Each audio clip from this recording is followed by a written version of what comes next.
sector rallying this week after President Trump announced sanctions on Russia's largest oil producers, Rosneft and Lukoil. Joining us right now to talk about it is Amrita Sen. She is Energy Aspect's founder and director of research. And Amrita, what a week it's been, going from 58, maybe just below $58 a barrel, all the way to 62.37 this morning.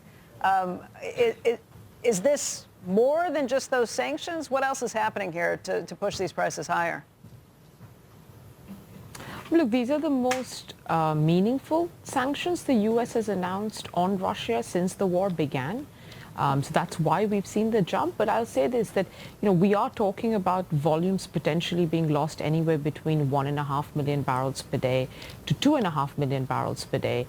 And if that were to actually happen, the price jump would be significantly more. It's just not going to be $5, $6, right? It just shows you that the market is actually still quite skeptical of whether this is going to go through or not. We've talked about and we've heard about sanctions for years. They've not been enforced in the same way.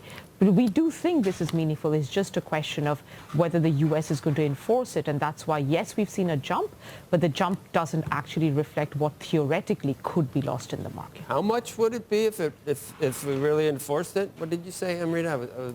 1.5 to 2.5 million barrels a day. What would the price 1.5 to be? 2.5 million barrels per day. Where would the price be instead of we'd be significantly higher. I think we're talking about 80s, 90s. I mean, it just depends on the range of how much we actually lose.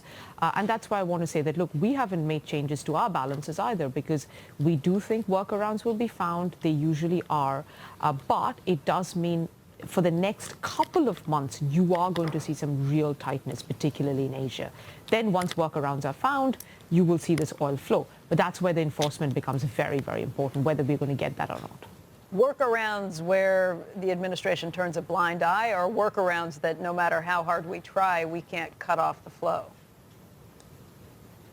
The former, because there's always ways, right? Yes, there'll be new entities that show up in places in the Middle East, and then they start trading these volumes. But if you look at what has happened to the Iranian flows back when these sanctions were announced, India stopped buying Iranian oil entirely. If there are proper sanctions and they're enforced, India will absolutely stop buying Russian oil.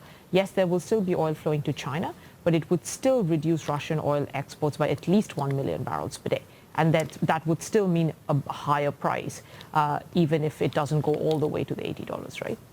Why do you think we've seen these sanctions at this point? I mean, part of it is probably because oil prices were so low it allowed the Trump administration to say, hey, we're going to get pretty serious about this. But they have been talking tough on India, at least, with the use of this oil for quite some time. Yes, but I think this is a fundamental difference, and I'm glad you asked the question, because so far the tough talk has actually been on tariffs. And we've been saying this for a long time, that if you are serious about actually making a meaningful difference to Russian flows, it's sanctions that matter. If you think about it from a refiner's point of view, why would you change your behavior if some other sector in your country is being affected by your 50% tariffs, right? It doesn't work. Sanctions are meaningful, especially if they're US sanctions.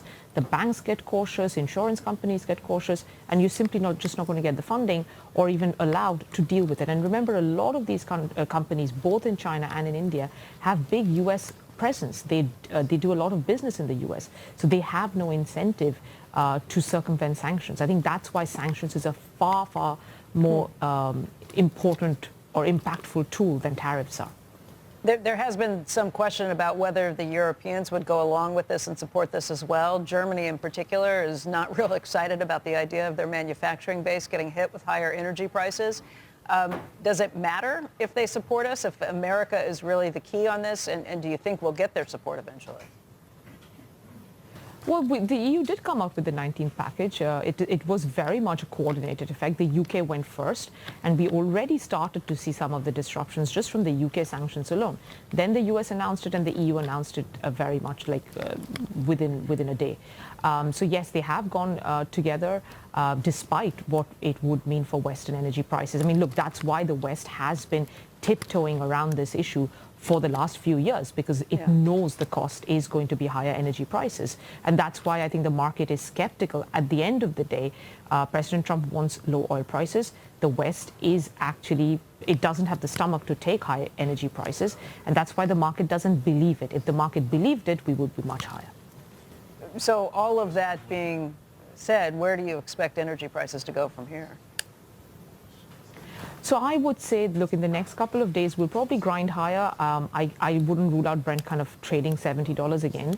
However, I think there's so much skepticism in the market. I just got back from the US, and every trader I've been speaking with, they're fading this. They don't think the rally is going to last because we are still talking about an oversupplied market in 2026. I think this is going to be something we need to monitor for a while. If these sanctions persist, or rather they're really enforced after the 21st of November deadline, then into 2026, that's when we're going to see the material increase in prices. But after the near-term increase, we're probably going to sell off again. Okay. Amrita, thank you. We need to have you back soon.